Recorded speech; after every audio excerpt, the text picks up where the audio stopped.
नमस्कार मित्रों, गुलचक्र की यूट्यूब चैनल पर आप लोगों का स्वागत है। मेरा नाम है नवीन कुमार। ये घटना चक्र की जो करंट अफेयर की पत्रिका है, मुझे लगता है कि जितने भी पीसीएस की तैयारी करने वाले बच्चे होंगे, यहाँ तक कि लोअर की तैयारी करने वाले सबके पास ये पत्रिका होगी। बेहद इंपॉर्टेंट पत्रिका है, बहुत महत्वपूर्ण पत्रिका है। और यहाँ से अगर करंट में पीसीएस के 25 क्वेश्चंस आते हैं तो लगभग आपको इस पत्रिका से क्वेश्चंस देखने को मिल जाएंगे। ऐसा ही बिहार पीसीएस में कोई भी मतलब स्टेट पीसीएस का अगर एग्जाम होगा तो आपको इस पत्रिका से ठीक ठाक क्वेश्चन देखने को मिल जाएगा। खैर, कोई मैं प्रचार नहीं कर रहा हूं, लेकिन मेरा ये कहना है कि ये पत्रिका आपके पास रहेगी तो आपको रिवीजन करने में आसानी होगी। मैं क्या करता हूं कि राष्ट्रीय अंतर्राष्ट्रीय जितनी भी घटनाक्रम है उसको मैं पॉइंट वाइज पढ़ते चला जा रहा हूं, और बार बार आप 2-3 बार और इसको वीडियो अगर देखेंगे, विजुलाइजेशन जितना करेंगे उतना आपके दिमाग में हर पॉइंट सेट होता जाएगा। ठीक है ना। तो पहले हम लोग राष्ट्रीय घटनाक्रम उठाते हैं और एक एक बिंदु पर विचार करते हैं और इसको पढ़ते चलते हैं। 1-2 बार देखेंगे वीडियो, आसानी से अगर ऑप्शन आएगा तो आसानी से वो चीज़ें हो जाएंगी। समझना जरा, ये राष्ट्रीय घटनाक्रम है और राष्ट्रीय घटनाक्रम में क्या क्या चीज़ें इसमें दी गई हैं पॉइंट्स के रूप में। इसमें अगर आप देखेंगे तो पहला पॉइंट आपको दिखाई पड़ेगा। क्या पहला पॉइंट? प्रधानमंत्री, देखना जरा, प्रधानमंत्री नरेंद्र मोदी कहां पर 12वें अंतर्राष्ट्रीय योग दिवस में शामिल हुए। ये कह रहा है कि प्रधानमंत्री मोदी जी कहां पर 12वां जो अंतर्राष्ट्रीय योग दिवस है, चौथा योग दिवस है, 12वां योग दिवस, कहां पर शामिल हुए थे? तो कोलकाता पश्चिम बंगाल में शामिल हुए थे। अभी समझना जरा इसकी थीम क्या थी। तो आपको बताना है कि साहब ये जो अंतर्राष्ट्रीय योग दिवस हुआ था, इसकी थीम क्या है? स्वस्थ आयु के लिए योग। क्या है? स्वस्थ आयु के लिए योग। ये आपकी अंतर्राष्ट्रीय योग दिवस की क्या है? थीम है। कब मनाया जाता है अंतर्राष्ट्रीय योग दिवस? तो 21 जून को मनाया जाता है। कहां पर प्रधानमंत्री मोदी जी शामिल हुए? तो कोलकाता पश्चिम बंगाल में शामिल हुए।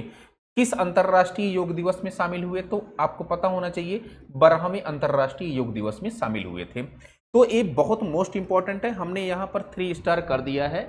जो भी आपका इंपॉर्टेंट होगा वो हमने इंपॉर्टेंट कर दिया है। फिर भारत बिल्डकॉन 2026 का आयोजन कहां पर किया गया? ये नई दिल्ली में आयोजित किया जाता है। इसका जो मुख्य विषय था वह वन नेशन वन एक्सपो। ये भारत बिल्डकॉन का क्या था? थीम था। भारत बिल्डकॉन का मुख्य विषय था। फिर प्रधानमंत्री नरेंद्र मोदी की अध्यक्षता में केंद्रीय मंत्रिमंडल ने किस मेट्रो रेल परियोजना के चरण 2 को मंजूरी प्रदान की? तो यह है अहमदाबाद मेट्रो रेल प्रोजेक्ट। कौन? Ahmedabad metro rail project. अभी समझना जरा इधर। फिर अगर यहां पर अहमदाबाद मेट्रो रेल प्रोजेक्ट, फिर कर्नाटक के मुख्यमंत्री के रूप में किसने शपथ ली? तो डी के शिव कुमार ने, इन्होंने कर्नाटक के सीएम के रूप में शपथ ली। डी के शिव कुमार से पहले कर्नाटक के मुख्यमंत्री कौन थे? तो सिद्धारमैया थे। कौन थे भैया? सिद्धारमैया थे। भारत का 100वां रामसर स्थल घोषित किया गया जयप्रकाश नारायण पंछी अभ्यारण्य किस राज्य में स्थित है? अभी समझना जरा, ये जो रामसर स्थल है, 100वां रामसर स्थल, ये घोषित किया गया है कौन सा? जयप्रकाश नारायण पक्षी अभ्यारण्य। ये किस राज्य में है? तो उत्तर प्रदेश राज्य में। और उत्तर प्रदेश के राज्य के किस जिले में है? तो आपको बताना है साहब, बलिया जिले में है। ठीक ना। जयप्रकाश नारायण पक्षी अभ्यारण्य को अन्य किस नाम से जाना जाता है? तो इसको हम सुरहा ताल के नाम से जानते हैं। किस नाम से जानते हैं बाबू? तो आपको बताना है कि इसको हम सुरहा ताल के नाम से जानते हैं। कहां पर है? तो ये बलिया में है, उत्तर प्रदेश के बलिया में है। किस नंबर का जो है रामसर साइट ये हुआ है? तो 100वां नंबर का रामसर साइट ये हुआ है। फिर हाल ही में राष्ट्रीय बाल स्वास्थ्य कार्यक्रम दिशा निर्देश किस मंत्रालय ने जारी किया? तो राष्ट्रीय बाल स्वास्थ्य कार्यक्रम का जो दिशा निर्देश है वो स्वास्थ्य एवं परिवार कल्याण मंत्रालय द्वारा जारी किया गया। कभी कभी इसको लेकर के क्वेश्चन पूछता है तो बेहद इंपॉर्टेंट है, ये आपको पता होना चाहिए। फिर उसके बाद आना जरा इधर, यहां पर कह रहा है कि भारत का पहला पेपरलेस न्यायपालिका वाला राज्य कौन घोषित किया गया है? बहुत महत्वपूर्ण, 1 मई 2026 की घटना है। अच्छा, एक साल का या एक वर्ष का पूरा हम राष्ट्रीय घटनाक्रम यहां पर पढ़ रहे हैं। ठीक ना, पूरा राष्ट्रीय घटनाक्रम। अब समझना जरा पहला चीज कि यहां पर कह रहा है कि भारत का पहला पेपरलेस न्यायपालिका, तो पेपरलेस न्यायपालिका वो जो है कहां पर घोषित किया गया है? तो सिक्किम में घोषित किया गया है। तमिलनाडु के मुख्यमंत्री पद की शपथ किसने ली? तो सी जोसेफ विजय। ये एक्टर हैं, आप जानते ही होंगे, काफी चर्चित एक्टर हैं, इनके द्वारा सीएम की शपथ ली गई। हाल ही में असम के मुख्यमंत्री के रूप में लगातार दूसरी बार किसने शपथ ली? तो आप जानते हैं कि लगातार ये भी चर्चा में बने रहते हैं, हेमंत बिस्वा शर्मा साहब ने। ये दूसरी मर्तबा ऐसा है कि इन्होंने असम के मुख्यमंत्री के रूप में शपथ ली। केरल के नए मुख्यमंत्री कौन हैं? तो 18 मई 2026 को बीडी सतीशन एक केरल के नए मुख्यमंत्री के रूप में ये शपथ लेते हैं। केंद्रीय मंत्रिमंडल ने सर्वोच्च न्यायालय में कितने अतिरिक्त न्यायाधीशों की स्वीकृति दी है? तो कितने न्यायाधीशों की स्वीकृति दी है? तो ये टोटल 4 नए न्यायाधीशों की स्वीकृति दी गई है। अच्छा, आपको पता होगा कि अगर न्यायाधीशों की संख्या बढ़ानी है तो वो संसद के द्वारा ही संख्या बढ़ाई जा सकती है। तो संख्या बढ़ाई गई है कितनी? 4 न्यायाधीशों की। इस फैसले के बाद सर्वोच्च न्यायालय में न्यायाधीशों की कुल संख्या कितनी हो जाएगी? 37 हो जाएगी। हालांकि अगर हम चीफ जस्टिस ऑफ इंडिया को मिला देंगे तो वो कितनी हो जाएगी? टोटल 38 हो जाएगी। इस बात को आपको ध्यान में रखना है। फिर केंद्रीय मंत्रिमंडल ने हाल ही में कौन सा मिशन शुरू करने की मंजूरी दी है? तो कपास उत्पादकता मिशन। केंद्रीय मंत्रिमंडल ने कपास उत्पादकता मिशन शुरू करने की मंजूरी दी है। कपास उत्पादकता मिशन की कुल लागत कितनी है? तो आपको बताना है 5659 करोड़ रुपया के आसपास है। लगभग कितना है? 5659 करोड़ रुपए के आसपास एक कपास उत्पादकता जो मिशन चलाया जा रहा है वो कितने में? 5659 करोड़ रुपए के लागत से ये मिशन की घोषणा की गई है। आना जरा नेक्स्ट। अब यहां पर अगर आप देखेंगे, ये तो एक पेज आपका पूरा हो गया, इधर पे आइए। यहां पर देखने जरा क्या कह रहा है। यहां पर कह रहा है कि प्रधानमंत्री नरेंद्र मोदी ने 31 मार्च को किस राज्य की आधिकारिक यात्रा या किस राज्य की यात्रा और कई परियोजनाओं का उद्घाटन और शिलान्यास किया? तो 31 मार्च को इन्होंने गुजरात की यात्रा की थी। कहां की भैया? गुजरात की यात्रा की थी। प्रधानमंत्री की गुजरात यात्रा में किस संग्रहालय का उद्घाटन किया गया था? तो सम्राट संप्रति संग्रहालय। कौन सा संग्रहालय है?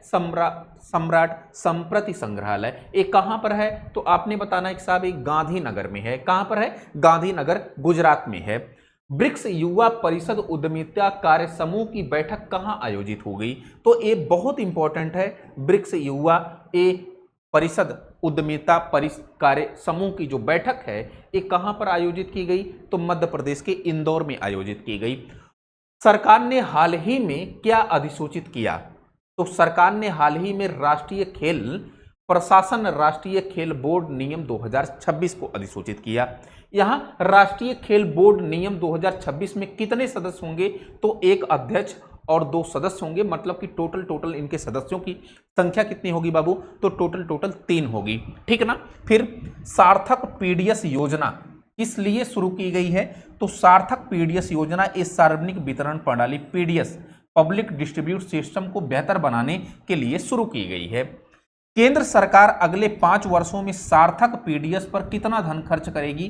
तो 25,530 करोड़ रुपया खर्च करेगी। कितना? 25,530 करोड़ रुपया खर्च करेगी। किस पर? सार्वजनिक वितरण प्रणाली पर जो योजना शुरू की गई है सार्थक पीडीएस योजना, इस पर खर्च करेगी। सार्थक पीडीएस योजना को किसने मंजूरी दी है? तो आर्थिक मामलों की कैबिनेट समिति ने। इसको लेकर के क्वेश्चन पूछ सकता है, किसने मंजूरी दी है? तो आर्थिक मामलों की जो कैबिनेट समिति है इसने मंजूरी दी है। भारत की पहली स्वदेशी हाइड्रोजन ट्रेन किस खंड पर चलाने की मंजूरी दी गई है? तो अभी पता होगा आपको, जल्दी से न्यूज ये आया है क्या? जिंद सोनीपत में भारत की पहली हाइड्रोजन ट्रेन कहां पर चलाई जा रही है? किस रूट पर? जिंद सोनीपत हरियाणा में चलाई जा रही है। और ये विश्व की पहली जो है पैसेंजर यात्री ट्रेन है, विश्व की सबसे बड़ी। अमूमन जो है हाइड्रोजन जो ट्रेनें होती है उसमें 2 से 4 डब्बे होते हैं, लेकिन भारत की एक ऐसी ट्रेन है जहां पर 10 डब्बे हैं। तो सबसे लंबी जो है हाइड्रोजन ट्रेन है ये पैसेंजर ट्रेन अगर कहें तो। हालांकि इससे पहले जो है 4 देशों में जो है भारत 5वां नंबर का देश है। 4 देश इससे पहले हाइड्रोजन ट्रेन संचालित कर रहे हैं। कौन कौन से? एक है यूएसए, दूसरा है जर्मनी, तीसरा है जापान और चौथा है आपका चाइना। तो ये 4 देश पहले से, भारत क्या है 5वां नंबर का देश है। ठीक है ना। तो ये भारत की पहली स्वदेशी, मतलब कि ये 100% क्या है, 100% पूरी तरह मेक इन इंडिया का प्रोग्राम है और 100% स्वदेशी तकनीक से बनाई गई हाइड्रोजन ट्रेन है। तो मुझे लग रहा है कि ये सब सारा कुछ आपको क्लियर हो गया होगा। आती है नेक्स्ट, यहां पर देखना जरा। नेक्स्ट क्या कह रहा है कि भारत की पहली स्वदेशी ट्रेन ये कहां पर चलाई जा रही है, जिंद सोनीपत में। बहुत इंपॉर्टेंट है, इसको 3 स्टार कर लीजिए। फिर समान नागरिक संहिता यूसीसी है ना, विधेयक 2026 पारित करने वाला असम कौन सा जो है राज्य बना, तो असम तीसरा राज्य बना था। हालांकि अभी इतने समय जो है टोटल 4 राज्य हो गए हैं, गुजरात भी है, असम भी है, मध्य प्रदेश अभी अभी पारित किया है और इसके अलावा असम था, ठीक है ना। तो उत्तराखंड यहाँ पर उत्तराखंड, गुजरात, असम और मध्य प्रदेश तो अभी अभी ने पारित किया है, ठीक है। तो कुल मिला जुला करके इतने समय 4 राज्य हो गए, असम तीसरा राज्य था, ठीक है। आजादी से पहले किसने जो है समान नागरिक संहिता को लागू किया था, तो आपने बताना है कि साहब ये जो है गोवा ने लागू किया था। किसने लागू किया था, गोवा ने लागू किया था। अच्छा, इस समान नागरिक संहिता का प्रावधान कहां पर किया गया है, तो जब आप अनुच्छेद 44 पढ़ोगे डीपीएसपी में, डायरेक्टिव प्रिंसिपल स्टेट पॉलिसी में, तो वहां पर आपको समान नागरिक संहिता का प्रावधान दिखाई पड़ेगा। अभी समझना, जरा चेंज कर लेते हैं, थोड़ा सा पेन जो है हम ले लेते हैं पतला, ठीक है ना। अब आइए जरा, फिर आते हैं जरा नेक्स्ट, आयुष्मान भारत। ये तो आपका हो गया ना यूसीसी वाला हो गया कि भाई यूसीसी में इतने समय उत्तराखंड है, गुजरात है, असम है और मध्य प्रदेश है, ठीक है। फिर आयुष्मान भारत डिजिटल मिशन में कुल कितने करोड़ आभा खातों का रिकॉर्ड बनाया गया है, तो जो आयुष्मान भारत डिजिटल मिशन है उसके तहत 90 करोड़, कितना, 90 करोड़ जो आभा खाता है वो एक रिकॉर्ड स्तर पर पहुंच गया है। कुल आभा खाता धारकों में महिलाओं की हिस्से कितनी है, तो लगभग आप बता सकते हैं कि लगभग आधी, मतलब कि लगभग 50% है। कितनी भैया, लगभग 50% है। फिर आने जरा, भारत का पहला राष्ट्रीय एआई आर्टिफिशियल इंटेलिजेंस, पहला राष्ट्रीय एआई और डिजिटल जल शिखर सम्मेलन कहां पर आयोजित किया गया। बहुत इंपॉर्टेंट है, इसलिए कि जल संकट लगातार बढ़ता जा रहा है, तो आपको बताना है कि ये जो पहला राष्ट्रीय एआई और डिजिटल जल शिखर सम्मेलन कहां पर आयोजित किया गया, तो ये बेंगलुरु कर्नाटक में आयोजित किया गया। फिर उत्तर क्षेत्र कृषि सम्मेलन, बहुत इंपॉर्टेंट है, उत्तर क्षेत्र कृषि जो सम्मेलन है ये यूपी स्पेशल के डायमेंशन से इंपॉर्टेंट है। ये कहां पर आयोजित किया गया, लखनऊ उत्तर प्रदेश में आयोजित किया गया।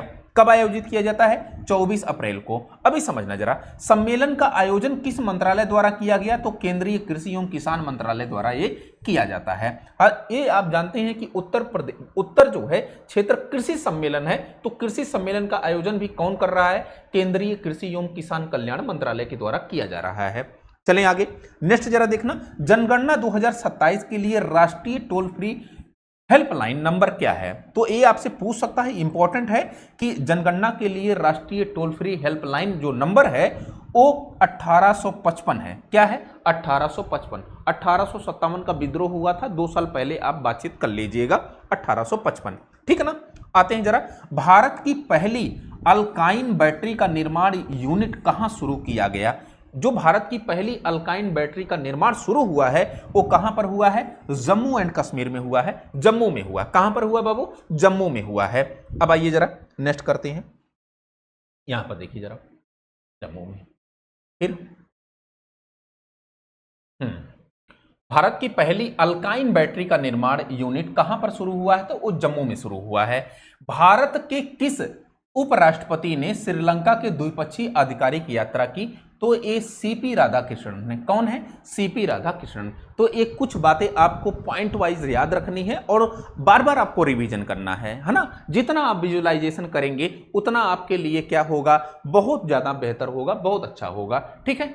आते हैं हम लोग नेक्स्ट, हाँ ठीक, यहां पर आइए जरा नेक्स्ट, यहां पर देखिए, फेमिना मिस इंडिया 2026 का आयोजन कहां पर किया गया, तो जो फेमिना मिस इंडिया का आयोजन है वो Kalinga institute of industrial technology ए भुवनेश्वर में किया गया है। एक क्वेश्चन एक बार पूछा गया था यूपीपीसीएस में, ऐसा क्वेश्चन, ठीक है ना, तो ये आपको याद रखना है। फिर मिस इंडिया 2026 का किताब किसने जीता, तो जो मिस इंडिया 2026 का किताब है वो साध्वी सतीश सैल ने जीता था। बहुत इंपॉर्टेंट है, इनको आपका नाम याद रखना है, साध्वी सतीश सैल, ठीक है ना। फिर उसके बाद दिल्ली लखपति बिटिया योजना का शुभारंभ किसने किया?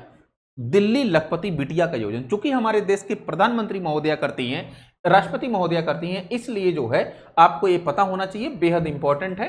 तो दिल्ली लखपति बिटिया योजना का शुभारंभ किसने किया? राष्ट्रपति द्रौपदी मुर्मू ने किया था। फिर नीतीश कुमार ने किस पद से इस्तीफा दिया? तो बिहार के सीएम थे, आप जानते हैं 10वीं बार इन्होंने सीएम के पद का जो है शपथ लिया था, लेकिन ये इस्तीफा देते हैं। बाद में सम्राट चौधरी बिहार के मुख्यमंत्री बनाए जाते हैं, है ना। उत्तर भारत का पहला ग्लास ब्रिज किस जिले में बनाया गया? बहुत इंपॉर्टेंट है ये जो है, कहां पर? रोपण, पंजाब में। कहां पर बाबू? रोपण, पंजाब में। उत्तर भारत का पहला, या फिर पूछे कि पंजाब का पहला, या फिर पूछे उत्तर भारत का पहला, तो ये रोपण पंजाब में बनाया गया है। क्या है? ये पहला ग्लास ब्रिज है। क्या है? पहला ग्लास ब्रिज। उत्तर भारत का पहला ग्लास ब्रिज किस नदी के ऊपर बनेगा? तो ये सतलुज नदी पर बनेगा, सतलुज नदी पर। फिर क्षेत्रीय कनेक्टिविटी योजना, संशोधित उड़ान योजना को किसने मंजूरी दी है? तो ये केंद्रीय मंत्रिमंडल के द्वारा मंजूरी दी गई है, बहुत इंपॉर्टेंट नहीं है फिलहाल। योजना के तहत कितने हवाई अड्डे विकसित करने का प्रस्ताव है? तो ये आपका इंपॉर्टेंट हो जाता है, ये 100 हवाई अड्डों को विकसित करने का प्रावधान किया गया है। किसके तहत? क्षेत्रीय कनेक्टिविटी योजना के तहत। ये जो केंद्रीय कैबिनेट ने मंजूरी दी है, इसके तहत कितने जो है हवाई अड्डे विकसित किए जाएंगे? तो टोटल 100 हवाई अड्डे विकसित किए जाएंगे, ये आपको पता रखना है। फिर उसके बाद संशोधित उड़ान योजना पर कितने रुपए का कुल परिव्यय मंजूर किया गया है? 28,840 करोड़ रुपए ये मंजूर किया गया। कभी कभी धनराशि देकर के मिलान करने के लिए दे देता है, मतलब यूपी पीसीएस, बिहार पीसीएस या लोअर पीसीएस को लेकर के कुछ नहीं कह सकते हैं कि कौन सा किस लेवल का क्वेश्चन पूछा जाएगा। फिर आना जरा यहां पर, नेक्स्ट क्या है? नेक्स्ट कह रहा है कि भाई प्रधानमंत्री नरेंद्र मोदी ने भारत में सबसे लंबे समय तक सरकार के प्रमुख रहने का रिकॉर्ड किसे पीछे छोड़ करके बनाया? तो सीएम है सिक्किम के सीएम पवन कुमार चामलिंग। इनका जो शासनकाल था, वह जो इनका शासन जो था वह 8930 दिन था। कितना? 8930 दिन। अब इनको भी पीछे छोड़ दिए हैं हमारे प्रधानमंत्री मोदी जी, ठीक है ना। फिर यहां पर कह रहा है ना, देखिए पवन कुमार चामलिंग ने सिक्किम के मुख्यमंत्री के रूप में कितने दिन सेवा की थी? 8930 दिन की सेवा, मतलब 8,900 कितना? 8,930 दिन की सेवा। केंद्रीय मंत्रिमंडल ने किस विकास योजना को मंजूरी प्रदान की? तो ये है लघु जल विद्युत विकास योजना। इस योजना के तहत कुल कितनी लागत आनी है? तो 2585 करोड़ रुपया आनी है। अब यहां पर देखिए जरा, नेक्स्ट क्या है? नेक्स्ट यहां पर देखेंगे तो सुप्रीम कोर्ट ने पहली बार किस व्यक्ति को के लिए निष्क्रिय इच्छा मृत्यु की अनुमति दी? तो आपको पता होगा कि एक जो है एक्टिव यूथनेसिया होता है, एक पैसिव यूथनेसिया होता है। यूथनेसिया समझ रहे हैं ना, इच्छा मृत्यु जिसको हम कहते हैं, एक लाइलाज जब बीमारी किसी को हो जाए जिसका इलाज ही ना संभव हो और उसका जीवन बहुत जो है कष्टमय जीवन जीता हो, तो ऐसे में डॉक्टरों की एक पैनल सहमति के आधार पर फिर उससे परमिट लिया जाता है और फिर जो है क्या किया जाता है? इच्छा मृत्यु दिया जा सकता है। हालांकि भारत में एक्टिव यूथनेसिया नहीं है, बल्कि भारत में पैसिव यूथनेसिया को मान्यता दी जाती है। इस सुप्रीम कोर्ट का भी डिसीजन है, ठीक है ना। तो ये इनका नाम बहुत इंपॉर्टेंट है, हरीश राणा नाम इनका है, बहुत इंपॉर्टेंट है, तो इनका नाम याद रखिएगा, हरीश राणा को। पहले ऐसे व्यक्ति हैं, पहली बार ऐसा हुआ कि इनको जो है निष्क्रिय इच्छा मृत्यु मतलब कि पैसिव यूथनेसिया दिया गया, अनुमति दी गई। जनगणना 2027 के शुभांकरों के नाम क्या हैं? बहुत इंपॉर्टेंट है। पहला कि प्रगति और दूसरा है विकास। जो प्रगति सूचक है वो महिला का और विकास जो सूचक है वह पुरुष का है, ठीक है ना। सहकारिता के क्षेत्र की पहली टैक्सी सर्विस भारत टैक्सी का शुभारंभ कहां पर हुआ? तो सहकारिता, आप जानते हैं कि ये जो सहकारिता, अच्छा सहकारिता मंत्रालय भी बनाया गया है। 97वां संविधान संशोधन अधिनियम 2011 सहकारिता के लिए लाया भी गया था, ठीक है ना। अनुच्छेद 43B सहकारिता से संबंधित भी है, ठीक है। तो यहां पर सहकारिता क्षेत्र की पहली टैक्सी सर्विस भारत टैक्सी का शुभारंभ कहां पर हुआ है? तो ये विज्ञान भवन नई दिल्ली में हुआ है। भारत टैक्सी का शुभारंभ किसने किया? तो केंद्रीय गृह एवं सहकारिता मंत्री, वह हमारे देश के गृह मंत्री हैं कौन? अमित शाह, उन्होंने ही किया। फिर फास्ट इंडिया, थोड़ा सा ऊपर चलते हैं, यहां पर देखिए जरा, फास्ट इंडिया, यहां पर देखिए, प्लास्ट इंडिया, प्लास्ट इंडिया 2026 का उद्घाटन कहां पर हुआ? तो ये भारत मंडप नई दिल्ली में इसका उद्घाटन हुआ। प्लास्ट इंडिया 2026 का मुख्य विषय या मुख्य थीम क्या थी? तो यह भारत नेक्स्ट ये जो है प्लास्ट इंडिया की मुख्य विषय या मुख्य थीम थी। महाराष्ट्र के उप मुख्यमंत्री के पद की शपथ किसने ली? तो बहुत इंपॉर्टेंट नहीं है ये सब, सुनेत्रा पवार ने ली थी। फिर उसके बाद आना जरा नेक्स्ट, यहां पर क्या कह रहा है? यहां पर ये कहा जा रहा है कि भाई बायोफार्मा शक्ति योजना का कुल बजट कितना है? बायोफार्मा शक्ति योजना का जो बजट है वो कितना है? 10,000 करोड़ रुपया है। कितना भैया? 10,000 करोड़ रुपया। यह योजना कितने वर्षों में के लिए है? तो टोटल ये 5 वर्षों के लिए है। मणिपुर के नए मुख्यमंत्री के रूप में किसने शपथ ली? तो युमनाम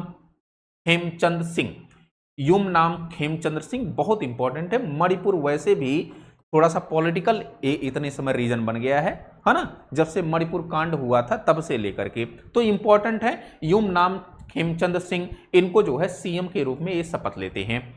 मणिपुर में कितने उप मुख्यमंत्री ने शपथ ली? तो 2। इनका नाम है क्या? नेमचा किपगेन और लोसी दिखो। ए दिखो और नेमचा 2 नाम याद रखिएगा, ऐसे ऑप्शन आएगा तो आसानी से आप कर ले जाएंगे, ठीक है ना। अब यहां पर देखिए जरा नेक्स्ट क्या है? मुंबई अहमदाबाद बुलेट ट्रेन में किसकी कौन सी उपलब्धि? मुंबई अहमदाबाद, ध्यान देखिए जरा, मुंबई अहमदाबाद बुलेट ट्रेन में किसकी कौन सी उपलब्धि, किसकी कौन सी उपलब्धि हासिल हुई? तो पहला इसमें है कि पहला पर्वतीय सुरंग ब्रेक थ्रू। क्या? पहला पर्वतीय सुरंग ब्रेक थ्रू। यह सुरंग कहां पर है? तो यह सुरंग पालघर महाराष्ट्र में है। यह सुरंग कितने 2 स्टेशनों के बीच स्थित है? यह सुरंग किन 2 स्टेशनों के बीच है? तो विरार और बोईसर के बीच है। कितना? विरार और बोईसर 1.48 मतलब कि लगभग 1.5 किलोमीटर के आसपास, है ना। 86वां अखिल भारतीय पीठासीन अधिकारी सम्मेलन बहुत इंपॉर्टेंट है, इसको 3 स्टार करिए। 86वां अखिल भारतीय पीठासीन अधिकारी सम्मेलन कहां पर आयोजित किया गया? तो ये लखनऊ में आयोजित किया जाता है, उत्तर प्रदेश में। यूपी के डायमेंशन से बहुत इंपॉर्टेंट है, लोअर पीसीएस के डायमेंशन से।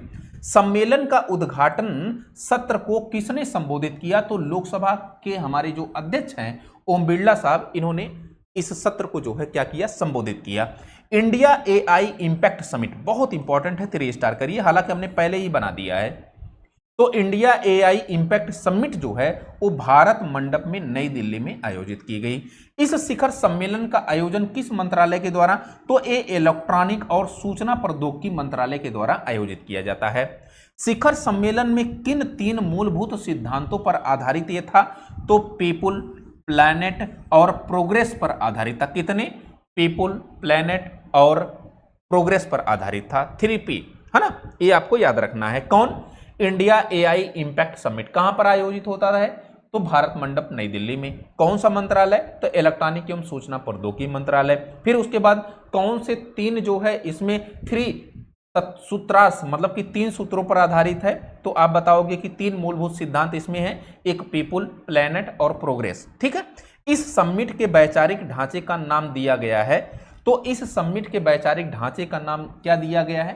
तो यहां पर देखना जरा, 7 चक्र नाम दिया गया है। क्या? 7 चक्र नाम दिया गया है, ये बहुत मोस्ट इंपॉर्टेंट है। फिर उसके बाद आना जरा नेक्स्ट आना जरा, यहां पर देखिए, केंद्रीय गृह मंत्री अमित शाह ने उत्तर प्रदेश दिवस, बहुत इंपॉर्टेंट है। अच्छा, कभी एक बार यूपी पीसीएस में उत्तर प्रदेश दिवस पूछ लिया था। तो 24 जनवरी को हम जानते हैं उत्तर प्रदेश दिवस मनाया जाता है। तो केंद्रीय हमारे जो गृह मंत्री हैं अमित शाह साहब, इन्होंने उत्तर प्रदेश दिवस के अवसर पर किस योजना का शुभारंभ किया? तो इन्होंने एक जनपद एक व्यंजन योजना का शुभारंभ किया। ये जो एक जनपद एक व्यंजन योजना है, 1 डिस्ट्रिक्ट 1 क्यूसाइन, है ना, क्यूसाइन, और सरदार पटेल औद्योगिक क्षेत्र योजना। तो इन्होंने मतलब क्या यहां पर कह रहा है कि केंद्रीय गृह मंत्री अमित शाह ने उत्तर प्रदेश के दिवस के अवसर पर योजना का शुभारंभ किया। तो एक जनपद एक व्यंजन और एक और योजना है सरदार पटेल औद्योगिक क्षेत्र योजना। तो दो योजना, एक जनपद एक योजना और एक है सरदार पटेल औद्योगिक योजना। ये दोनों इंपॉर्टेंट इसलिए है कि ये उत्तर प्रदेश के डायमेंशन से इंपॉर्टेंट है। ठीक है, उत्तर प्रदेश का न्यूज है। उत्तर प्रदेश दिवस समारोह कहां पर आयोजित किया गया? तो आप बताओगे कि साहब ए लखनऊ में राष्ट्र प्रेरणा स्थल पर आयोजित किया जाता है। गणतंत्र दिवस परेड, अच्छा गणतंत्र दिवस कब मनाया जाता है? तो आप बताओगे कि साहब ए 26 जनवरी 1950 को मनाया जाता है। अच्छा 26 नवंबर को क्या मनाया जाता है? 26 नवंबर को संविधान दिवस मनाया जाता है। क्या मनाया जाता है? संविधान दिवस मनाया जाता है।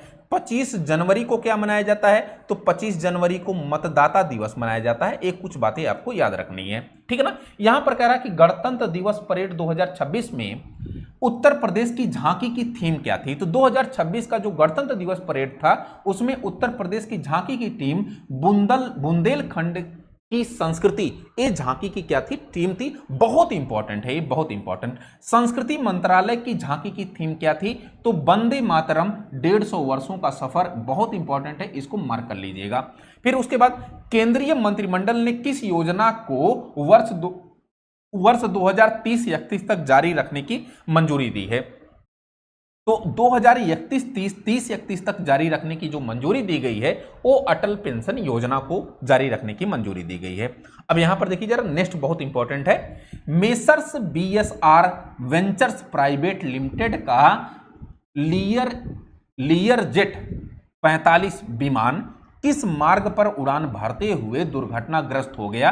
ये 28 जनवरी 2026 की घटना है। बहुत इंपॉर्टेंट है, 28 जनवरी 2026 की घटना है। यहां पर हुआ क्या कि बारामाती में, मुंबई बारामाती मार्ग पर एक विमान दुर्घटनाग्रस्त हो गया और यहां पर महाराष्ट्र के जो उप मुख्यमंत्री थे, महाराष्ट्र के उप मुख्यमंत्री अजीत पवार साहब बैठे थे, इनका क्या हो गया? डेथ हो गया। ये कौन है? मेसर्स वीआर, यहां देखिए messrs VSR ventures private limited का लियरजेट 45 विमान है। इसको आपको याद रखना है। किस मार्ग पर ये जो है दुर्घटनाग्रस्त हुआ? तो बारामाती में, मुंबई बारामाती मार्ग पर। विमान में कुल कितने लोग सवार थे? तो आपको बताना, विमान में 5 लोग सवार थे। इसमें यात्रियों में किस राज्य के उप मुख्यमंत्री? तो महाराष्ट्र के अजीत पवार साहब थे। तो ये बातें कुछ आपको याद रखनी है, बहुत इंपॉर्टेंट है, ताकि एक एक न्यूज आपका पूरा क्लियर कट रहे, ठीक है ना। आते हैं नेक्स्ट, यहां पर देखना जरा।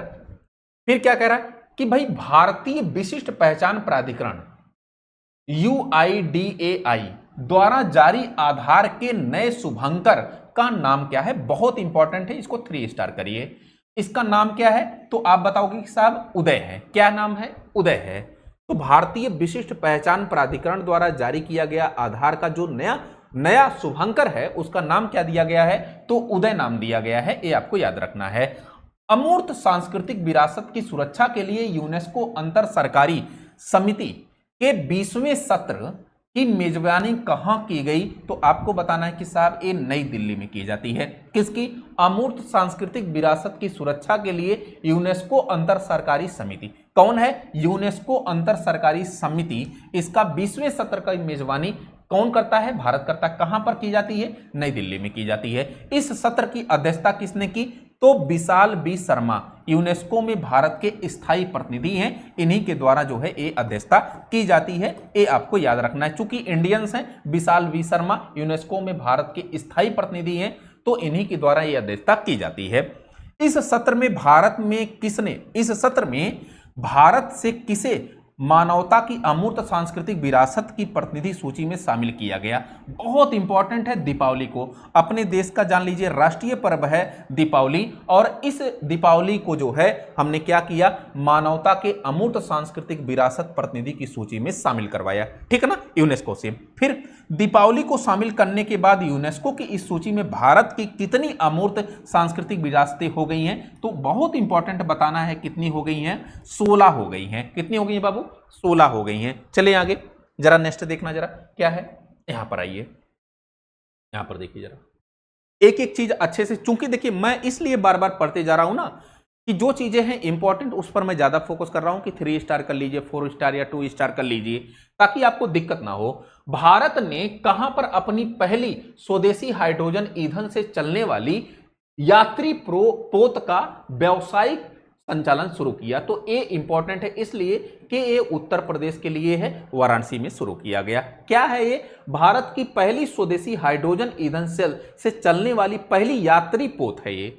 और मजे की बात है कि व्यावसायिक संचालन के लिए शुरू की गई। कहां पर? वाराणसी में। फिर यहां पर देखिए, बिहार पुलिस ने किस विशेष दस्ते के गठन की घोषणा की? तो ये अभया ब्रिगेड, ये आपका बीपीएससी के लिए बहुत इंपॉर्टेंट। किसके लिए? बीपीएससी के लिए। ठीक है। 23वें भारत रूस वार्षिक शिखर सम्मेलन का आयोजन कहां पर किया गया? तो ये नई दिल्ली में किया जाता है। भारत अंतरराष्ट्रीय विज्ञान महोत्सव बहुत इंपॉर्टेंट है, 2025 का संपन्न कहां पर यह हुआ? तो पंचकुला हरियाणा में संपन्न हुआ था। कौन? 2025 का दिसंबर 2025 में हुआ था भारत अंतरराष्ट्रीय विज्ञान महोत्सव। कहां पर? पंचकुला हरियाणा में। भारत अंतरराष्ट्रीय विज्ञान महोत्सव 2025 का मुख्य विषय क्या था? तो विज्ञान से समृद्धि आत्मनिर्भर भारत के लिए, ये इसका क्या था? मुख्य विषय या इसकी थीम थी। ऊर्जा और स्वच्छता वायु अनुसंधान केंद्र की रिपोर्ट के अनुसार नवंबर 2025 में भारत का सबसे प्रदूषित शहर कौन सा रहा? तो बहुत इंपॉर्टेंट है, ये गाजियाबाद का रहा। और इससे ज्यादा इंपॉर्टेंट है कि ये ससुरा यूपी का रहा। कहां का रहा? यूपी का रहा। तो अगर आपसे पूछे कि भाई ऊर्जा एवं स्वच्छ वायु अनुसंधान केंद्र CREA की रिपोर्ट के अनुसार नवंबर 2025 में भारत का सबसे प्रदूषित जो शहर रहा वो कौन रहा? उत्तर प्रदेश का गाजियाबाद रहा। बायो CNG और उर्वरक संयंत्र का उद्घाटन किसने किया? तो यह केंद्रीय गृह एवं सहकारिता मंत्री अमित शाह ने किया। बायो CNG और उर्वरक संयंत्र कहां उद्घाटित किया गया हुआ? तो ये वाब थराद गुजरात में ये आयोजित उद्घाटित किया गया। आती है नेक्स्ट, जरा देखते हैं यहां पर। एक माह में सर्वाधिक, बहुत इंपॉर्टेंट है, एक माह में सर्वाधिक सौर पंप स्थापना की उपलब्धि के लिए किस राज्य ने गिनीज वर्ल्ड बुक में नाम अपना दर्ज कराया है? तो ये महाराष्ट्र ने। और एक महीने में कितने सौर सिंचाई पंप लगाए हैं? 45,911, बहुत इंपॉर्टेंट है। फिर उसके बाद विश्व आपदा प्रबंधन सम्मेलन कहां पर आयोजित किया गया? तो देहरादून में, उत्तराखंड में ये आयोजित किया जाता है। इंडिया इंटरनेट गवर्नेंस फोरम का आयोजन कहां पर हुआ? तो ये नई दिल्ली में हुआ था। कहां पर? नई दिल्ली में, इंडिया इंटरनेट गवर्नेंस फोरम। फिर ये जो इंडिया इंटरनेट गवर्नेंस फोरम 2025 का यह कौन सा संस्करण था? तो आपको बताना है कि साहब ये 5वां वाला संस्करण था। ठीक है ना। काशी तमिल संगमम का आयोजन कहां पर किया गया? तो काशी कहां है? वाराणसी में। तो वाराणसी में किया जाता है। देश भर में सरदार @ 150 मतलब 150 व 150 यूनिट मार्च किसकी जो है 150वीं जयंती पर शुरू किया गया? तो जानते हैं सरदार वल्लभ भाई पटेल की जयंती पर। 16वें वित्त आयोग ने अपनी रिपोर्ट किसे सौंपी है? तो ये राष्ट्रपति महोदय को। जान लीजिए कि जो लोक सेवा आयोग है या फिर संघ लोक सेवा आयोग है या फिर कहें हम कि वित्त आयोग है ना, ये सब अपनी रिपोर्ट, जितने भी आयोग हैं, जितने भी आप अनुसूचित जाति आयोग, ओबीसी आयोग, अनुसूचित जनजाति आयोग, वित्त आयोग, जितने भी ये सब आयोग हैं अपनी रिपोर्ट किसको सौंपते हैं? राष्ट्रपति महोदय को। अच्छा, मजे की बात है कि जो 16वां वित्त आयोग है इसके अध्यक्ष कौन बनाए गए हैं? अरविंद पनगड़िया साहब बनाए गए हैं। ये डेट आपके लिए इंपॉर्टेंट है। यह रिपोर्ट किस अवधि के लिए है? ये अवधि आपसे पूछा जाएगा। ये अवधि एक बार बीपीएससी या यूपीपीसीएस के एग्जाम में पूछा गया है। 2026-27 से 2030-31 तक। कहां तक? 2026-27। एक बार इसको रिपोर्ट को ध्यान से सुनिए। ये जो रिपोर्ट की अवधि है ये कहां से कहां तक है? 2026-27 से 2030-31 तक है। ये आपको ध्यान में रखना है। अध्यक्ष कौन है 16वें वित्त आयोग के? अरविंद पनगड़िया साहब हैं। फिर यहां पर देखिए जरा नेक्स्ट क्या है? नेक्स्ट यहां पर क्या है? उप मुख्यमंत्री अच्छा, यहां पर नीतीश कुमार ने कौन सी बार बिहार के मुख्यमंत्री पद की शपथ ली? तो बिहार के मुख्यमंत्री पद से ये जो है इस्तीफा भी दे देते हैं, हालांकि 10वीं बार ये शपथ लेते हैं, ये आपको पता होना चाहिए।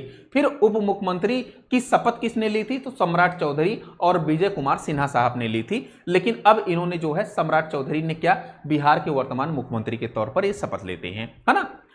भारत में किस बीमारी के लिए पहली स्वदेशी क्रिस्पर जीन थेरेपी शुरू की गई है? तो ये सिकल सेल रोग के लिए ये पहली स्वदेशी जीन थेरेपी शुरू की गई है। अंतरराष्ट्रीय आर्य महासम्मेलन 2025 कहां आयोजित हुआ? तो ये नई दिल्ली में अंतरराष्ट्रीय आर्य महासम्मेलन का आयोजन किया जाता है। यह सम्मेलन किस उपलक्ष्य में आयोजित किया गया? तो आर्य समाज की 150वीं वर्षगांठ और महर्षि दयानंद सरस्वती की 200वीं जयंती के उपलक्ष्य में ये शुरू किया गया है।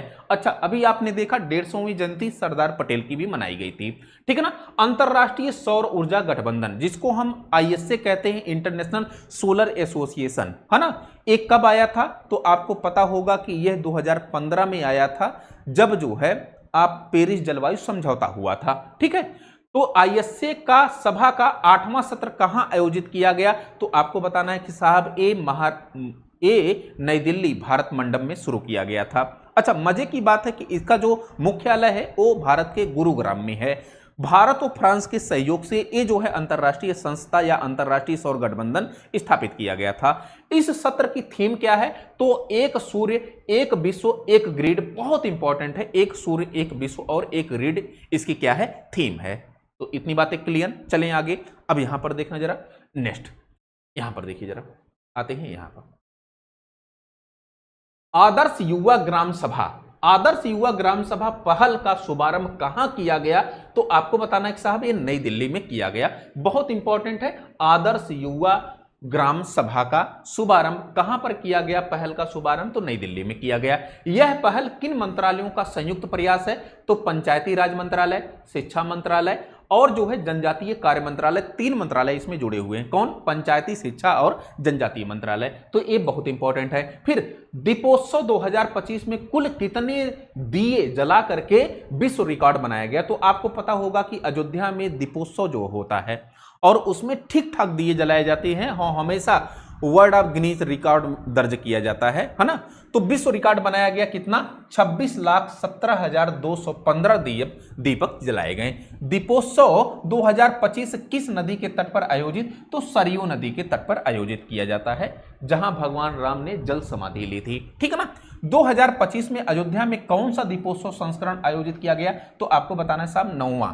प्रधानमंत्री ने किस परियोजना का उद्घाटन, जिसे भारत का सबसे बड़ा ग्रीनफील्ड हवाई अड्डा बताया जा रहा है? तो ये नवी मुंबई अंतरराष्ट्रीय हवाई अड्डा, ये बहुत इंपॉर्टेंट है, इसको आपको याद रखना है। पटना में मेट्रो सेवा की शुरुआत के साथ बिहार देश का कौन सा मेट्रो राज्य बन गया है? तो आपको बताना है कि 12वें नंबर का ये राज्य बन गया है।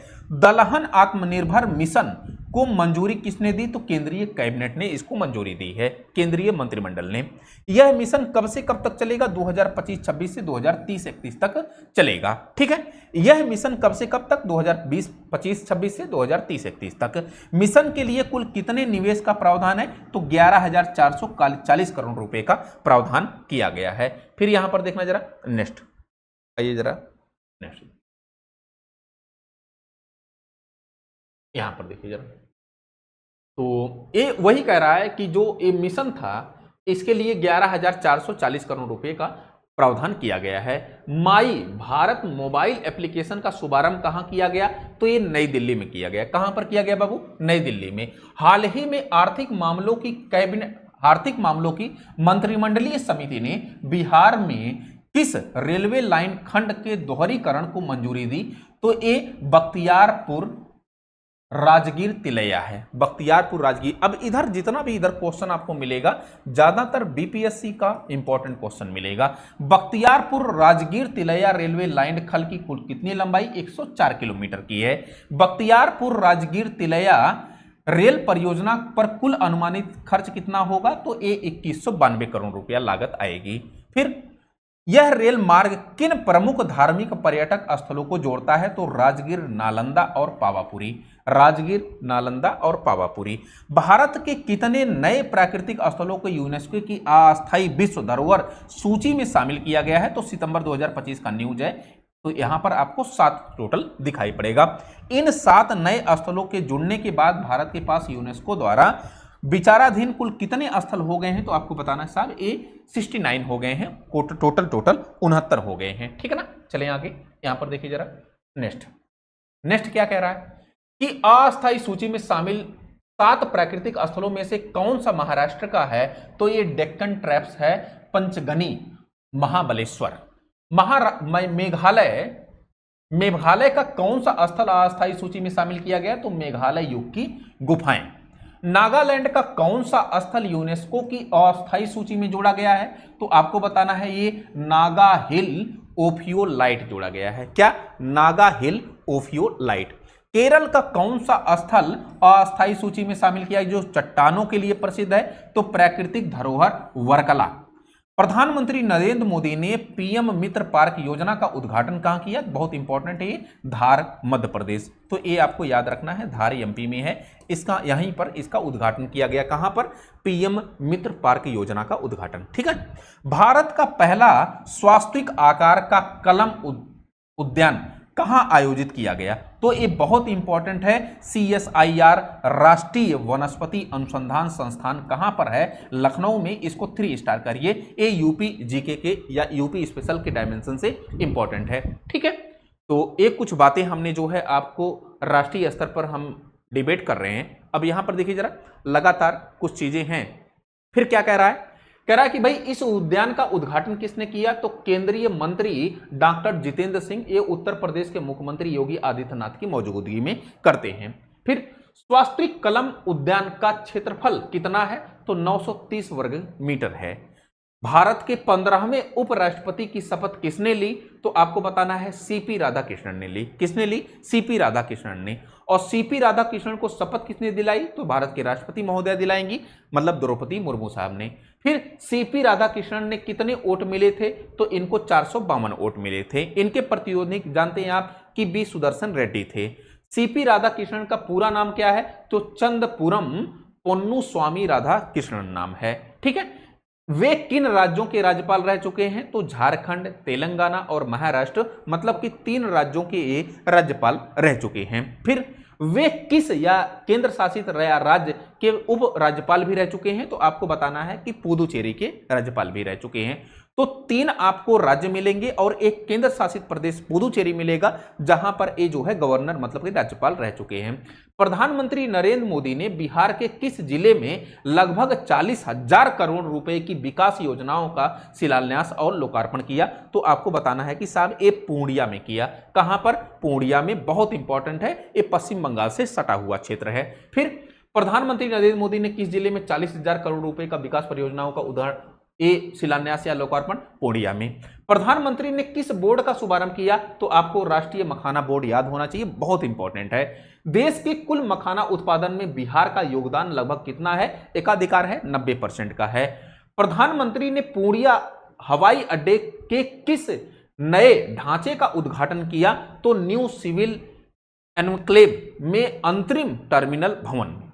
फिर प्रधानमंत्री ने बिहार के किस स्थान पर 3x800 मेगावाट की ताप विद्युत परियोजना का शिलान्यास किया? तो आपको बताना है कि पीरपैंती भागलपुर में, है ना। ये सब बीपीएससी के लिए इंपॉर्टेंट है, बहुत इंपॉर्टेंट बीपीएससी के लिए है, बिहार पीसीएस के लिए। आइए जरा नेक्स्ट यहां पर देखिए जरा, भागलपुर ताप विद्युत परियोजना किस प्रकार के प्रौद्योगिकी तत्व पर आधारित हो? तो अल्ट्रा सुपर क्रिटिकल कम ए उत्सर्जन करता है। प्रधानमंत्री ने किन नदी लिंक परियोजना के पहले चरण पर आधारशिला रखी? तो एक Kosi Mechi intra state river link. Kosi Mechi intra state river link project की अनुमानित लागत कितनी है? तो आपको बताना है 2680 करोड़ रुपया से अधिक है ना। इस परियोजना के लिए जल निकासी क्षमता को कितने क्यूसेक से बढ़ा करके कितने क्यूसेक किया गया है? तो ये 15,000 क्यूसेक से बढ़ा करके 20,000 क्यूसेक तक किया गया है। प्रधानमंत्री ने विक्रमशिला कटारिया के बीच किस संरचना और संरचना परियोजना की आधारशिला रखी? तो रेल लाइन की आधारशिला रखी गई है। फिर यहां पर देखिए जरा next, Vikramshila Kataria rail line परियोजना। विक्रमशिला कटारिया रेल लाइन परियोजना की अनुमानित लागत कितनी है? तो 2170 करोड़ रुपया से अधिक है। ये बिहार पीसीएस के लिए सारा कुछ है। प्रधानमंत्री ने अररिया और गलगटिया के बीच कितनी लागत की नई रेल लाइन का उद्घाटन किया? तो 4410 करोड़ रुपया से अधिक। अररिया गलगटिया, गलगटिया यूनिवर्सिटी थी इसलिए मैं मुस्कुरा रहा हूं, है ना, कि उसने देश में जबरदस्त जो है बेइज्जती की थी। तो गलगटिया अररिया गलगटिया रेलखंड से किन दो जिलों के बीच सीधा संपर्क स्थापित होगा? तो अररिया और किशनगंज के बीच। प्रधानमंत्री ने किस मार्ग पर वंदे भारत एक्सप्रेस ट्रेन को हरी झंडी दिखाई? तो ये सब जो है जोगबनी दानापुर में आप जानते हैं। तो ये बहुत इंपॉर्टेंट सब बीपीएससी के लिए। प्रधानमंत्री ने पूर्णिया के किस जो है विशेष सुविधा का उद्घाटन किया? तो ये सेक्स सार्टेड सीमेन सुविधा का, सेक्स सार्टेड सीमेन सुविधा का, बहुत इंपॉर्टेंट है बिहार पीसीएस के लिए, 3 स्टार कर लीजिए। पूर्णिया में शुरू की गई सेक्स सार्टेड सीमेन सुविधा किस मिशन के तहत स्थापित की गई? तो राष्ट्रीय गोकुल मिशन के तहत ये स्थापित की जाती है। इतनी बातें क्लियर? आना जरा इधर, थोड़ा सा इधर आइए जरा। अब अगर देखेंगे यहां पर, तो यह सुविधा प्रतिवर्ष कितने सेक्स सार्टेड सीमेन खुराक का जो है उत्पादन करने में सक्षम है? तो 5 लाख। फिर पूर्वी और उत्तर पूर्वी भारत में अपनी तरह की पहली सेक्स सार्टेड सीमेन सुविधा कहां स्थापित की गई है? तो ये पूर्णिया में स्थापित की गई है। स्वच्छ वायु सर्वेक्षण 2025 किस कार्यक्रम के अंतर्गत आयोजित किया गया? तो राष्ट्रीय स्वच्छ वायु कार्यक्रम के अंतर्गत आयोजित किया गया। फिर स्वच्छ वायु सर्वेक्षण पुरस्कार 2025 का आयोजन किस मंत्रालय ने किया? तो यह पर्यावरण वन एवं जलवायु परिवर्तन मंत्रालय ने किया। वर्ष 2025 में किन शहर ने मिलियन प्लस मतलब कि 10 लाख प्लस जो है जनसंख्या की श्रेणी में पहला स्थान हासिल किया है? तो आप जानते हैं ए इंदौर है। 200 में से 200 अंक प्राप्त करता है, 1.5 करोड़ का यह पुरस्कार जीतता है। इंदौर की कौन सी उपलब्धि को गिनीज वर्ल्ड रिकॉर्ड में शामिल किया गया है? तो वर्ष में 16 लाख पेड़ लगाने की उपलब्धि, बहुत इंपॉर्टेंट है, इसको जो है 3 स्टार कर लीजिए। मिलियन प्लस मतलब 10 लाख से अधिक श्रेणी में दूसरा स्थान किसने हासिल किया? तो जबलपुर ने। और जबलपुर कहां? तो आप जानते हैं कि जबलपुर मध्य प्रदेश। फिर मिलियन प्लस में तीसरा जो स्थान हासिल किया गया है ये आगरा के द्वारा, और ये जो आगरा है यूपी का क्षेत्र है, इसलिए आपको इंदौर, जबलपुर और आगरा तीनों स्थान को क्रमवार याद रखना है। 3 से 10 लाख के बीच जो है ये प्रथम स्थान अगर देखें तो अमरावती महाराष्ट्र का है। ठीक है, तो एक कुछ बातें आपको जो है कुछ सर्वेक्षण से, वायु स्वच्छ सर्वेक्षण से मिली है ना। फिर यहां पर देखना जरा, मिलियन प्लस श्रेणी में तीसरे स्थान पर कौन? तो ये आगरा वाला आपको याद रखना है। फिर 3 से 10 लाख की श्रेणी में अमरावती, 3 से 10 लाख श्रेणी में दूसरे स्थान पर झांसी और मुरादाबाद, ये यूपी का है इसलिए आपको याद रखना है। 3 से 10 लाख श्रेणी में तीसरा स्थान अलवर का, बहुत इंपॉर्टेंट नहीं है। 3 लाख से कम श्रेणी में पहला स्थान कहां का है? देवास का है। देवास कहां पर है? एमपी में है। ठीक है ना। 13 सितंबर 2025 को प्रधानमंत्री नरेंद्र मोदी ने कहां पर 9,000 करोड़ रुपए से अधिक विकास कार्य का उद्घाटन तथा शिलान्यास किया? तो ये आइजोल मिजोरम में किया। आइजोल की राजधानी है मिजोरम, वहीं पर किया। ठीक है ना। फिर यहां पर देखिए जरा, यहां 8,070 मतलब कि 8,070 करोड़ रुपए से अधिक लागत की किस नई रेल लाइन का उन्होंने उद्घाटन किया? तो बैराबी सैरांग रेल लाइन। ये कहां पर है? मिजोरम में। ये आपको ध्यान में रखना है। ठीक है। इस ऐतिहासिक अवसर पर जब आइजोल पहली बार भारतीय रेल नेटवर्क से जुड़ा तो कितनी नई एक्सप्रेस ट्रेनों को हरी झंडी दिखाई? तो 3 नई एक्सप्रेस ट्रेनों को हरी झंडी दिखाई गई। NIRF जिसको हम क्या कहते हैं? नेशनल, यहां पर हमने लिखा है national institute of ranking framework. देखिए NIRF रैंकिंग 2025 में समग्र श्रेणी में कौन सा स्थान जो है, किसने जो है शीर्ष स्थान हासिल किया है? तो IIT मद्रास ने हासिल किया है। IIT मद्रास ने NIRF रैंकिंग में समग्र श्रेणी में लगातार कितने वर्षों से शीर्ष स्थान प्राप्त कर रहा है? तो लगातार 7 वर्षों से, बहुत इंपॉर्टेंट है। PM विकसित भारत रोजगार योजना की घोषणा किसने की? तो प्रधानमंत्री नरेंद्र मोदी जी ने की। योजना की घोषणा कहां से की गई? लाल किले से बार बार मोदी जी करते हैं, जानते हैं आप। इस योजना के लिए कितने रुपए आवंटित किए गए? तो लगभग 1 लाख करोड़ रुपया आवंटित किया गया।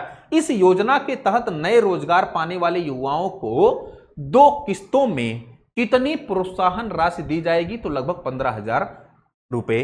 मिशन सुदर्शन चक्र की घोषणा कहां की गई? तो लाल किला से की गई। तो ये कुछ बातें आपको याद रखनी, मुझे उम्मीद है कि आपको समझ में आ रहा होगा। चलिए आते हैं नेक्स्ट। यहां पर देखिए, इस मिशन को कितने वर्षों में पूरा किया जाएगा? तो 10 वर्षों में। पिपरावा बहुत इंपॉर्टेंट है, ये जो है आपको यूपी वाला क्षेत्र मिलेगा, है ना, बहुत इंपॉर्टेंट है। तो पिपरावा निशानियों को कितने वर्षों के बाद भारत लाया गया? तो 127 वर्षों के बाद। पिपरावा निशानियों की खोज कब की गई थी? तो 1898 में की गई। इन निशानियों की खोज कहां की गई थी? तो पिपरहवा स्तूप है, सिद्धार्थनगर उत्तर प्रदेश में है। एक किसकी निशानियां हैं? तो भगवान बुद्ध की निशानियां हैं, इसलिए और इंपॉर्टेंट हो जाता है। ये निशानियां किस प्राचीन शहर से संबंधित है? तो एक कपिल वस्तु के शहर से संबंधित है, ये आपको याद रखना है। भारत का पहला हिंदी माध्यम एमबीबीएस कॉलेज, पूरा मार्क करिए, 3-4 स्टार कर लीजिए, ठीक है ना, कि घोषणा कहां की गई? तो ये जुलाई 2025 में जबलपुर में मध्य प्रदेश में की गई। जबलपुर मध्य प्रदेश पहला एमबीबीएस कॉलेज ऐसा है कि जो हिंदी माध्यम का है, नहीं तो सब ससुरा इंग्लिश माध्यम की। हिंदी को बढ़ावा देने के लिए स्वच्छ भारत सर्वेक्षण 2024-25, अभी देखिए 2025 हमने पढ़ा था, लेकिन यहां पर 24-25 का भी डाटा थोड़ा सा आपको याद रखना चाहिए। तो यहां पर डाटा अगर हम देखें तो स्वच्छ भारत सर्वेक्षण 2024-25 प्रदान किए गए ये 27 जुलाई 2025 को, मतलब लगभग 1 साल हो गया है, लगभग, है ना। फिर स्वच्छ सर्वेक्षण 2024-25 में सुपर स्वच्छ लीग श्रेणी में 10 लाख से अधिक आबादी वाले शहरों में किसने जो है पहला और दूसरा स्थान? तो इंदौर और सूरत पहला और दूसरा स्थान। सुपर स्वच्छ लीग श्रेणी में 3 से 10 लाख आबादी वाले शहरों की श्रेणी में कौन सा शहर पहले स्थान पर? तो नोएडा उत्तर प्रदेश का, ये आपको याद रखना है। फिर स्वच्छ सर्वेक्षण 2024-25 में सर्वश्रेष्ठ गंगा शहर का खिताब हमारा उत्तर प्रदेश का जो प्रयागराज है उसने जीता। फिर उसके बाद आइए जरा नेक्स्ट, यहां पर देखिए जरा नेक्स्ट क्या है। यहां पर कह रहा है कि यूनेस्को की विश्व धरोहर सूची में किस भारतीय संपत्ति को शामिल किया गया है? तो ये मराठा सैन्य परिदृश्य को शामिल किया गया है। मराठा सैन्य परिदृश्य में कुल कितने किले शामिल किए गए हैं? तो आपको बताना साहब, 12 टोटल मराठा के किले शामिल किए गए हैं। ये किले किन राज्यों में स्थित हैं? तो महाराष्ट्र और तमिलनाडु में स्थित हैं। तलाश, ये तलाश बहुत इंपॉर्टेंट है। तलाश जो पहल है किसके लिए शुरू की गई? तो ये एकलव्य मॉडल पर आवासीय विश्वविद्यालयों के लिए, ये आदिवासी जो हमारे एसटी छात्र हैं, मतलब कि ट्राइबल ग्रुप के जो छात्र हैं उनके लिए शुरू की गई। तलाश का पूर्ण रूप क्या है? तो tribal aptitude life skill and self esteem hub, इसका क्या है? फुल फॉर्म है, ये आपको पता होना चाहिए। किसकी 125वीं जयंती मनाए जाने की जो है प्रारंभिक कार्यक्रमों के क्रम में स्मारक टिकट जारी किया गया? तो श्यामा प्रसाद मुखर्जी, बहुत इंपॉर्टेंट है, ठीक है ना। फिर उसके बाद जरा सुनना, यहां पर अभी देखिए श्यामा प्रसाद मुखर्जी का जो है फिर चर्चा में रहे थे, है ना। यहां पर आइए नेक्स्ट क्या है, यहां पर देखिए जरा, इस डाक टिकट को डिजाइन किसने किया?